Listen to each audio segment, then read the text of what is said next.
Okay. All right, everyone. Thank you for joining us once again on our program, A Story from Diaspora. Here we share the stories of young men and women who left their native land, to pursue their dreams elsewhere. This platform is to promote the good things they are doing out there, and also to inspire those who aspire to get to where they are, to get it right. And today on the program, we are so fortunate to have my beautiful sister, Marie-Louise Okran. Marie is a Ghanaian American. She was the third runner-up Miss Ghana, Miss Universe Ghana 2015. And she's also the founder of More to Life International. Hello, Marie, how are you doing today? I'm good. Thank you so very much for honoring our invitation. Oh no, thank you for this opportunity to speak on this platform. You're welcome. So Marie, can you please do the honor to tell us more about yourself? Who is Marie? Oh, Marie-Louise is a passion, a woman of God, a woman moved, driven by passion. And I have a lot of passions, and one of them is mental health education. I remember I opened up to you about how I came about with my foundation, More to Life International, which is because I have experience. I attempted suicide twice as a young child, and it was due to bullies and constantly being targeted by my schoolmates. And it's just life in general with poverty, living in a place of poverty led me to a place of despair. And the enemy came knocking at my door, and I attempted to take my own life. And in our community, mental health is not addressed at all. And more often it's not on mainstream media. It's almost as if a taboo for one to speak on their emotions, like you're Black, you're African, you're strong. But actually, we are the most sensitive creatures, that like humans, that God made. Look at our hair, it's fragile. A lot of things about us, we are, as the way that the white man perceives us to be strong and be of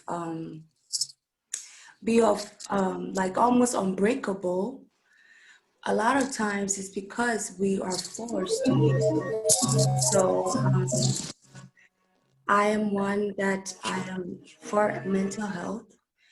I am a hard worker. I am a loving person, and I don't know, like you just have to ask me questions for me to tell you, to unravel about me, because I can't really explain myself in one sentence. I can go on and on about all my passions because, like I said, I'm a passion-driven person. So I have a list of passions. So let's just go into the questions.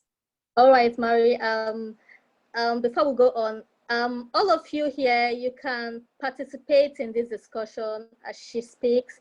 If you have any question for her, you can unmute yourself or you send your question through the chat. So Marie, but first, let's know more about your foundation. The More to Life Foundation is a non-government organization. So tell us, what motivated you, to set up this foundation, and what project have you been doing in Africa? Yeah, like I said, it stems from a place of personal experience as a child, and it's something that I saw that is a necessity within our communities. And having the opportunity to participate in this Universe Ghana, it was a no-brainer for me to use that as my platform, to be a voice for the voiceless, for those who cannot speak for themselves, which are those who are going through mental health issues or mental traumas. There's daily stresses that we go through, but that can be easily maintained or managed through therapy. But because we don't address it, it gets buried inside of us. So that's when I founded More to Life International in 2015. And what we did is just to educate students, junior high school to high school students in Ghana about mental health. Most of them didn't even know of it as such a term. They couldn't comprehend it as a term. A lot of times when you use mental health, anything mental is automatically associated with like somebody who's mad, like madness outside, like homeless, like stricken. You know, it has a very bad stigma. But mental health is just saying your overall mind health. Is it unhealthy? Is it healthy? If I tell you to focus on your physical health, do you automatically think you're sick? No. You know that, oh, okay, my physical health could be unhealthy or healthy. So that's what we were educating the children to know the difference in illnesses that there is in mental health. There's schizophrenia, there's depression, and also just having them grasp the whole idea of what mental health is and letting them understand, know the resources that they can take to seek for help.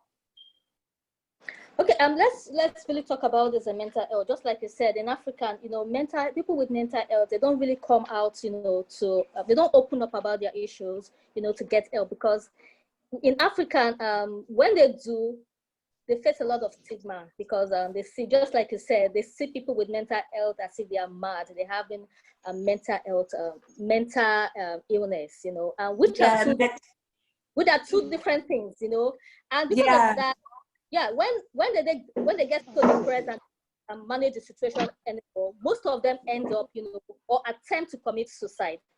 Again, we Africans, we believe that we are not suicidal, and so when someone commits suicide due to mental health issue, they conclude that, the person was being removed by some forces, some witch yeah, village, and yeah. this is a big problem in Africa. And so can you please educate us? I mean, what's the difference between mental health issue and mental illness, and what has your campaign been really doing, your campaign in Africa? What impact has it been making, to make people speak up, to Yeah. get help?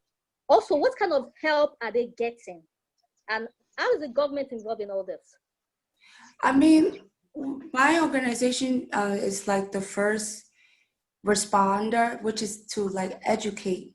That's what we are, very grassroots system. Like we just educating them so they know the whats and the wheres and the whens, to able to detect the symptoms. Like if someone is exhibiting symptoms of like schizophrenia, they will be able to detect it.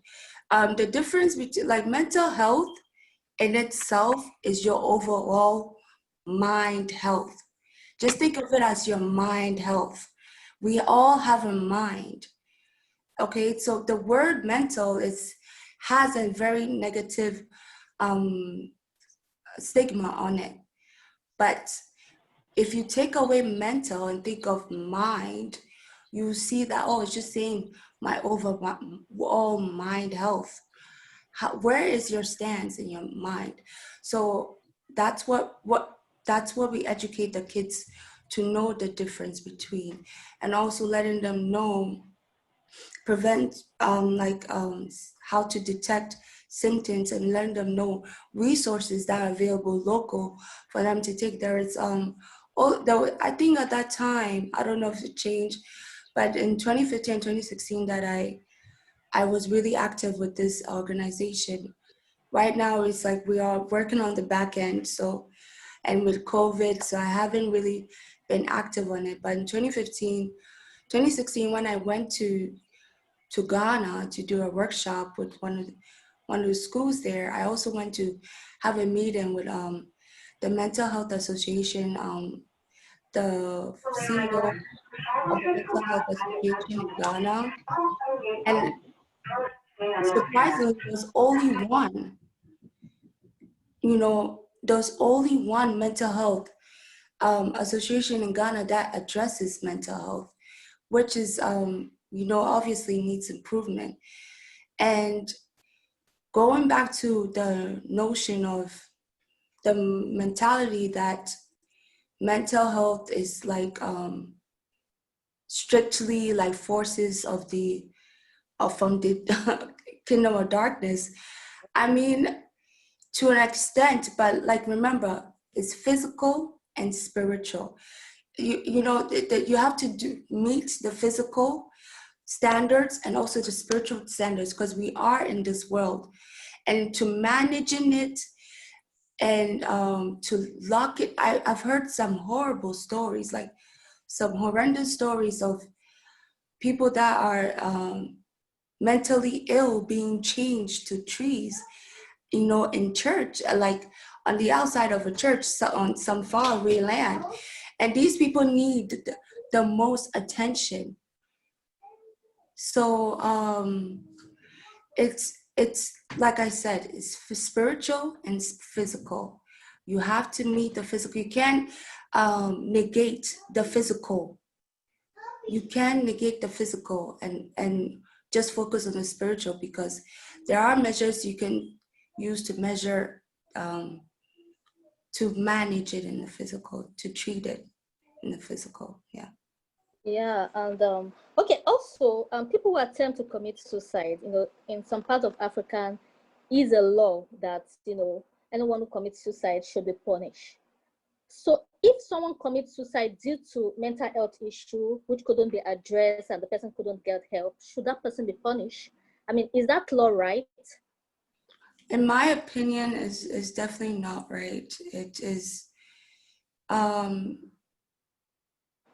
because for somebody to get to a place of that much hopelessness in life, it's you can imagine the battle that they were facing in their mind. They were already in prison in their mind. I don't know if you're familiar with this quote, like a prisoner, people can be prisoners in their mind. People can lost control of their mind. And like I said, I personally do believe that there are spiritual aspects, but you can negate the physical aspect. And unless the person, I don't mean to preach, but like unless the person has able to be grown spiritual, allow themselves to grow spiritually enough. And a lot of times they can't, because the forces are too much. So you have to first be able to control it on a physical realm for you to be able to like get in, like penetrate into their mind on the spiritual level. I do believe in that though. Yeah. That's great. Okay, Yeah. let's dive a little bit. So you are multi-talented, you are a model, you own your foundation, and also you're into the food business. Yeah. If you graduated you dropped out from grad school, to open up Mama with your sister, Yeah. and you only said you were led by God, and you also said the food business is more than a business, is a ministry. Yeah. I mean, can you explain that, and also how you striving during this pandemic? Because we know in America here, the food business is the most affected business. Yeah, with this pandemic, it's true. Yeah, we came here to Oklahoma on faith. God told us to. It's like our story was like Abraham. I think, just pick up your bags and go. And we came here on faith. And initially, the plan that he had was for me to go to ORU, or Roberts University, to study worship arts. But we work with a God of seasons and times. So in that season, yeah, we came, but he brought an opportunity to open a food business here. And I was in grad school, and I was not, I was not being fulfilled. Like, I don't know, I just felt that there was something more I need to do. Like I told you earlier, I'm a passion-driven person. I don't work for money. I don't work for the fame. I work because I'm passionate about it. I don't care who supports it. This is what God has laid on my heart, and anything that God lays on my heart is what I'm passionate about. So at that season, it was food. And unfortunately, in this pandemic, it's slow.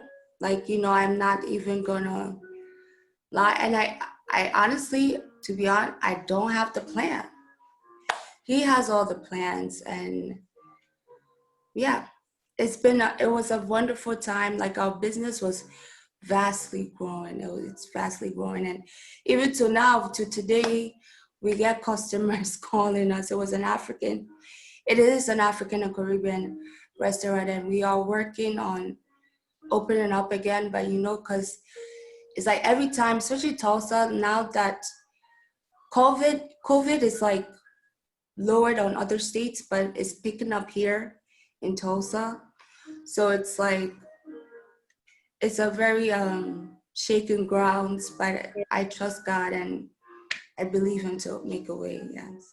Yeah, it surely is. I It hope is. that that answers that question for that. I don't know Yeah, if you wanted something more. yeah, it's been a challenging year, for people in that business. Yeah, it's been a very challenging year. It's been very challenging. But I think that we are all like now learning to like go into the oils that God has given us. So, certain things because of work and money you weren't able to focus on. Now you're like, oh wait, I have a business. I have an idea that I can work on now. So in a sense, it's been a blessing because I've seen a lot of businesses like being birthed. Like people are like now taking their gifts that God given them, their talents seriously. I saw somebody that I didn't even know was a baker now opening like selling bakeries, and so it's like it's forcing people to not just spend time with God and really have an in-depth introspection of who they are in this world. Yeah, because especially living in America, if you're not careful, you're going to be living for money. Exactly. Work, come home, no fulfillment. And honestly, that's not what since as a child, I'm not a person that money moves me. It is my passion. It is God that moves me. So, um, yeah, I'm grateful for this season. I don't know about Yeah, you. in some way, it seems COVID is like a blessing to some, Yeah, yeah. All right, go ahead. I see it more as a blessing because if it wasn't for COVID, if it's not COVID, imagine what else. Because these times were prophesied, so Yeah, but this is not it. This is not the show for it. So exactly. All right, so let's get to our main discussion of the day, and you all can be part of this discussion, like I earlier said. If you have any question for Marie, you can unmute yourself and ask your question, or you can send your questions in the chat. So Marie, tell us, why did you leave Ghana to settle in America? See, this platform is to share our stories, about why we left our countries, to settle in other countries. I know, yeah, most of us are here to pursue our dreams, but we know at the cost of it, there are so many challenges we face along the way. So we are sharing our stories to encourage others. What are those challenges, those difficult times? How were you able to overcome them? Because there are a lot of people who want to, who has plans to also leave their country to pursue their dreams elsewhere, but they need to plan themselves to get it right. So it's a way of encouraging them, to get their priority right. So Marie, what is your story? well, I came here when I was 7 years old. My dad filed for me and my siblings to come here, and I was privileged. I think it was a lottery to have been chosen to come here, to have an opportunity to come here.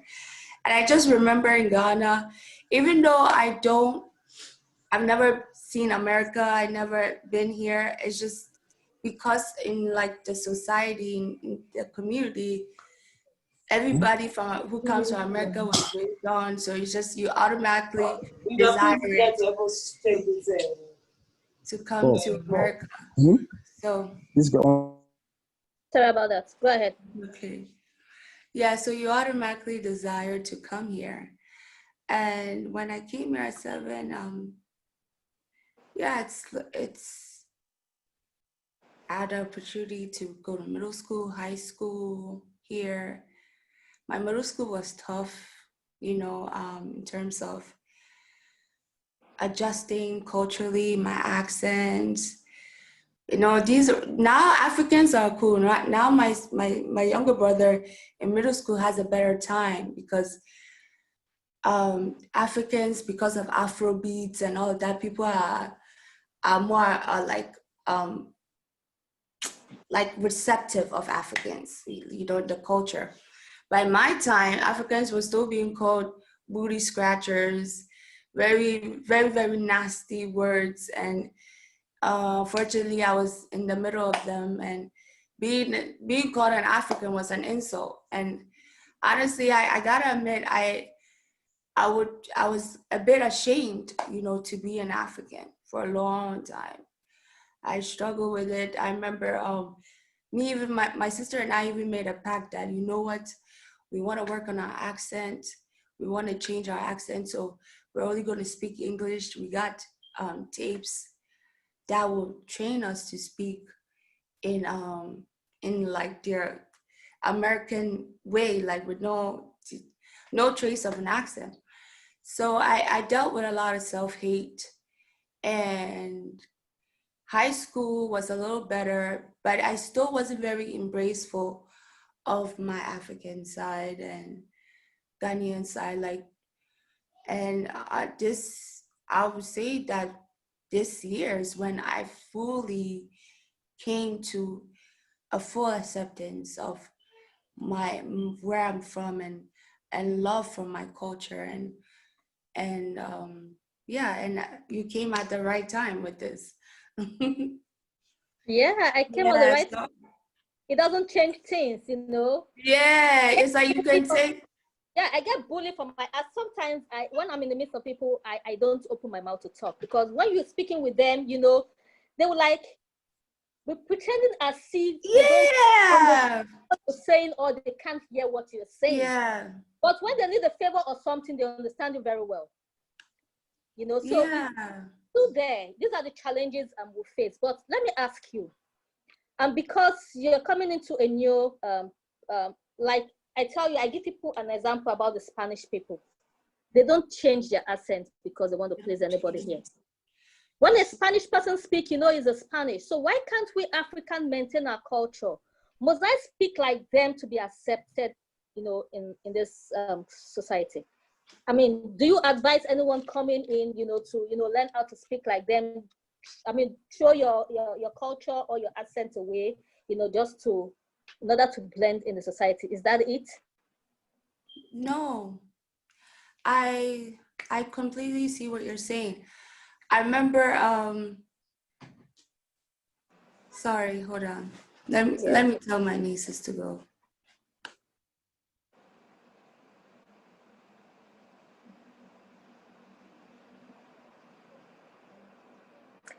If you have any question for our guest, like I said, you can just mute yourself, unmute yourself, I mean, to ask your question, or you can send your question in the chat. Thank you. All right, Mari.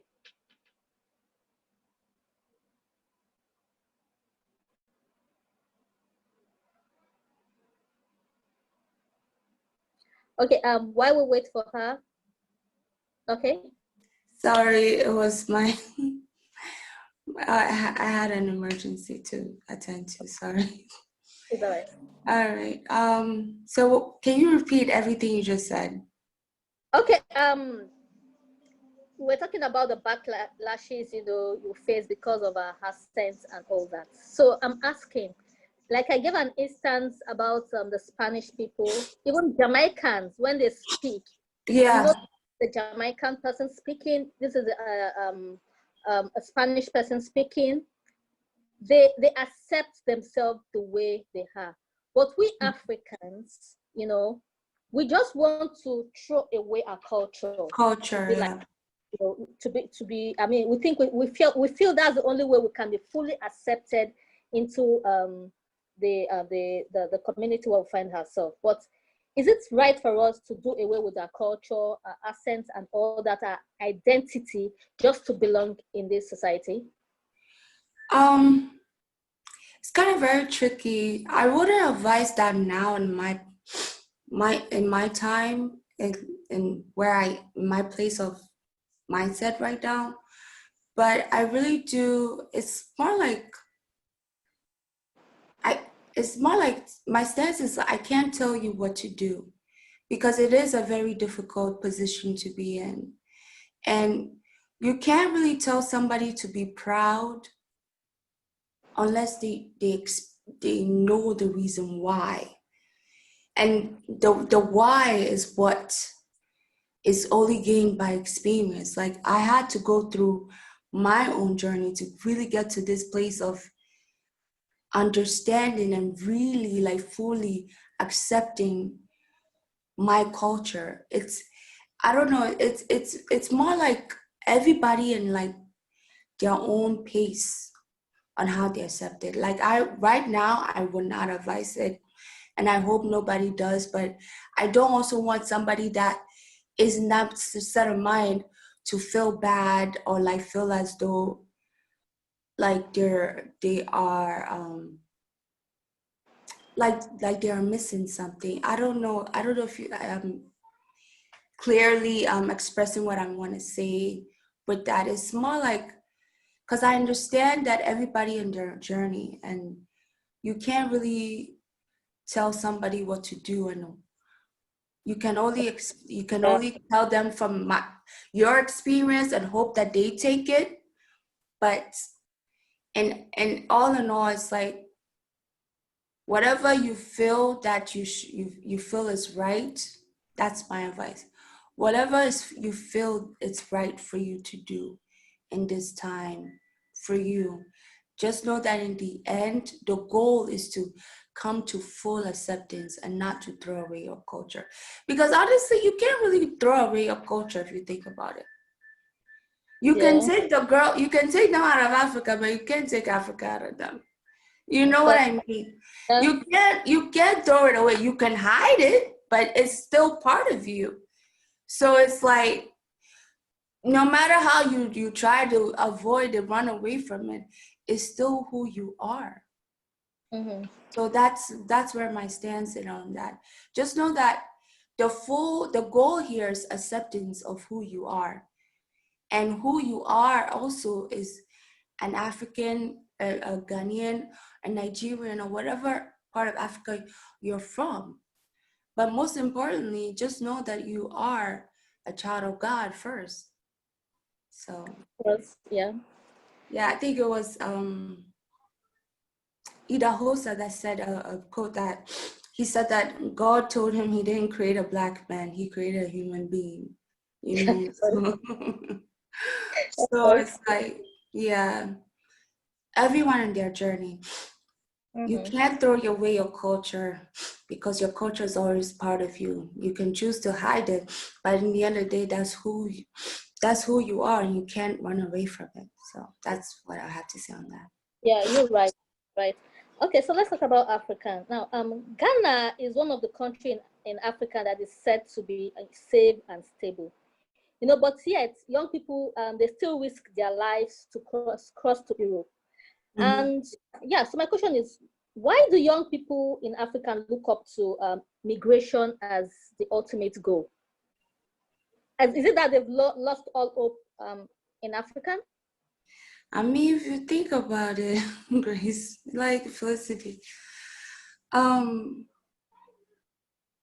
I was when I was in Ghana, as young as I was, my immigration was my first goal in life. Like because of how the media was shaped and how like Africa to this day is perceived as, in the media wise, as poor and poverty and stricken, and America is like skyscrapers and the land of gold. You know, somebody right now is in Africa is one goal in life. It's like if they could come to America and die, they have made it.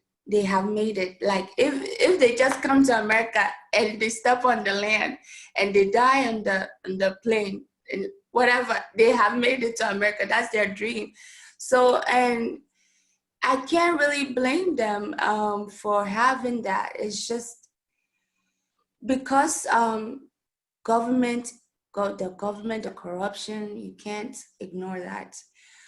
The corruption that is going on and the greed that is in the government. Like I can't even comprehend how what a system that is supposed to benefit the people can be so greed. I just, it's not something I want to get into that, but it's like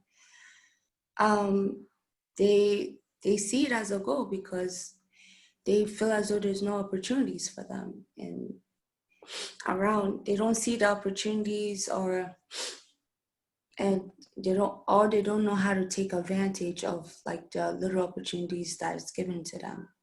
That's why a lot of people resort to scamming or doing illegal activities to get by, because desperation, you know. And there's this quote that I like is the road to hell is paved with good intentions. Sometimes the road to hell is paved with good intention because you have you came from a family who was poverty stricken. You don't have the opportunities. Your mom doesn't have money to pay for your school fees. You want a better education. There's various of reasons why they choose their goal is to come to America, and I can't really you can't deny the fact of that America is like the goal for every African. Okay, before we go back to that, we have a question from Godwin. He's asking, how can you help a friend who has depression? How can you help a friend? How can you help a A friend? friend out of depression, I mean. How can you help a friend with depression? Well, talking is the best therapy for that. Talking to them, checking up on them. Somebody who's in prayer. Like I said, physical and spiritual. You don't negate the physical and just do spiritual, like, oh, I'm just gonna pray for you. But you also have to actions of like display actions of love to them, like of acceptance to them. If there's anything like a simple how are you feeling, oh, you know you really mean so much to me.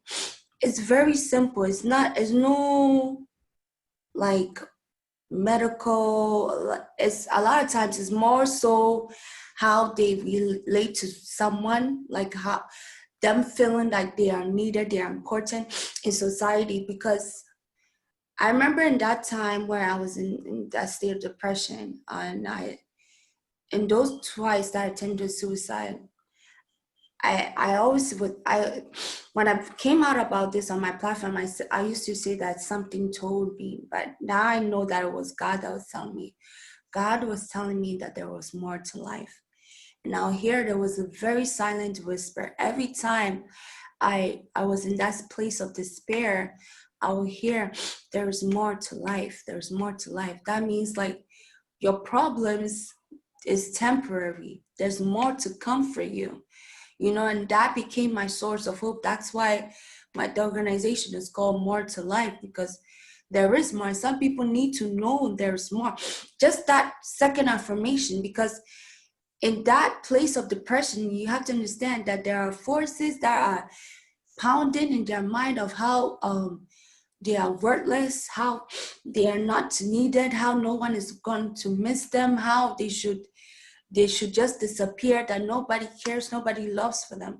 So your simple act of talking and showing them love and showing them that how much they mean to you does a lot, you know. And then also look around you locally to see if there's any other resources that could help in that matter. I don't know where he is locally, but reach out to mental health organizations that actually help people seek help, come out of that for resources. Oh, okay, that's great. All right, let's go back to what we are I hope saying. that answered the question. Yeah, I hope so too. Okay, let's go back to what we're saying about African leaving their country to pursue their goals elsewhere.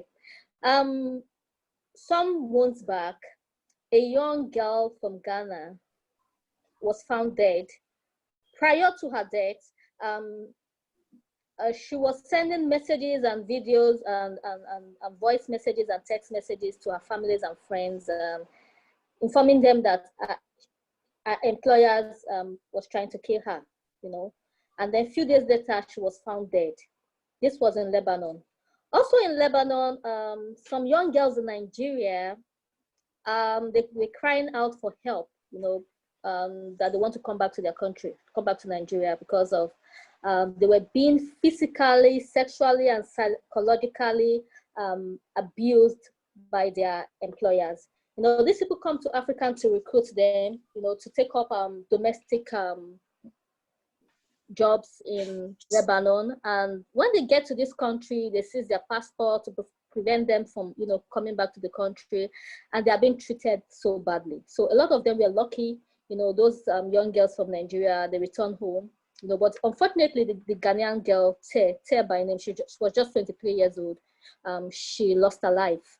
So as I'm speaking to you right now, even while those girls were returning back to the country, believe it or not, there are some other girls who are on their way to Lebanon, you know, to take up same job, you know. Yes. And as I'm speaking to you now, some people are even in the, working out the process to get there too. So Yeah. people think it's easy out here. It's not easy anywhere, be it American or wherever. It is not easy anywhere. But Yeah. if you plan yourself very well, you can achieve whatever you want to achieve wherever you are. Yeah. True. I So just agree. like I say, as you lay your best, so shall you lie on it. But we know that things in Africa now is so difficult because our leaders are making things so difficult for us. Mm-hmm. So as a young lady, what is your advice, you know, to the young one out there who are planning to leave their country for greener pastures or to pursue their dreams elsewhere? Well, first thing, my first advice is if it sounds too good to be true, it most likely is. That's for those that are finding themselves in Lebanon and in bad situations. Like I hear stories like that of even them ending up in prostitution. Like if it sounds too good to be true, then it's most likely is. Like wait on it. Don't be quick to jump on opportunities to come abroad or to leave your country, because your country is your safe place. You know, your family is there, everybody is there. But if you go to another country where you're by yourself, whether it be, oh, you know this lady and you probably just met her like last month, please be wise and wait on the decision. Do more research. Do more research. If you feel it in your gut, a lot of times decisions that we make, we feel it. We like there's a little sense that it's not a good decision that comes in us, and go with your guts. Don't take risks when it comes to leaving your country. Number one. And number two, is look around you. There's something around you. A lot of times God made us all and he gave us keys. The key to success is in your hands. There's something you have. There's something that you carry that can unlock the door to success for you. But because you're so occupied with looking at other people, looking at what the government is doing, looking at what your friends are doing, and not really looking within yourself, you don't see what you carry. I heard of this testimony of this lady that built a very successful Coca-Cola business in Nigeria, actually. And she got the idea.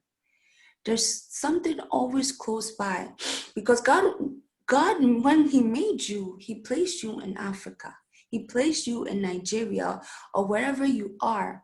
So the key is around you somewhere or inside of you. So really take the time to look, what do I have? Is it a business? Is it hair braiding? Is it that? Like, there's so many opportunities out there that doesn't require you leaving your country. If you lost hope in something, then I understand why you don't see it, because you don't have hope. But if you just, faith as small as a mustard seed is all you need.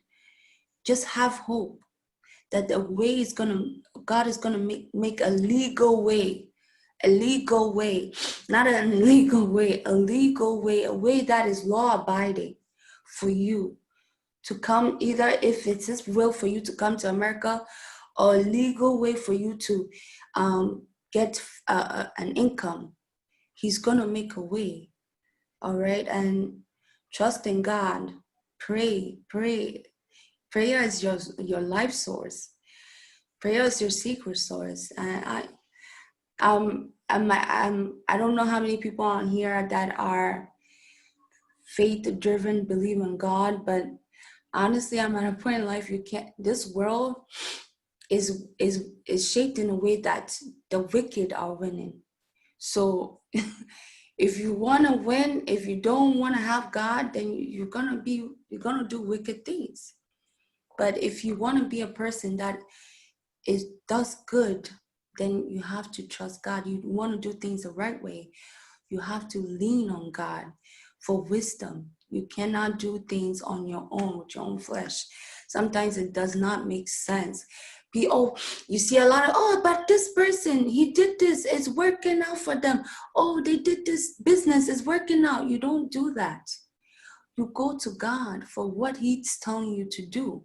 Certain things he tell you to do, it don't make sense at all. It's like, oh, but this person tried it and it didn't work out, so it's not going to work out for me. Do you understand that your case is different? Your case is if you compare yourself to someone, you're limiting yourself. You have to really be in your own lane. The race is not for the swift. All right, time and chance happen to us all. And one of my prayers this season is, God, don't make me miss my time or chance. So I don't know if anybody will go to take that advice, but don't make me miss my time or chance. There's someone that you can meet in a certain time, in a certain chance, that can unlock your door to success. There's a destiny helper somewhere for you. So yeah, that's my advice on that. Yeah, so right. I'm a living testimony to that. Yeah. So Right. right. Yeah.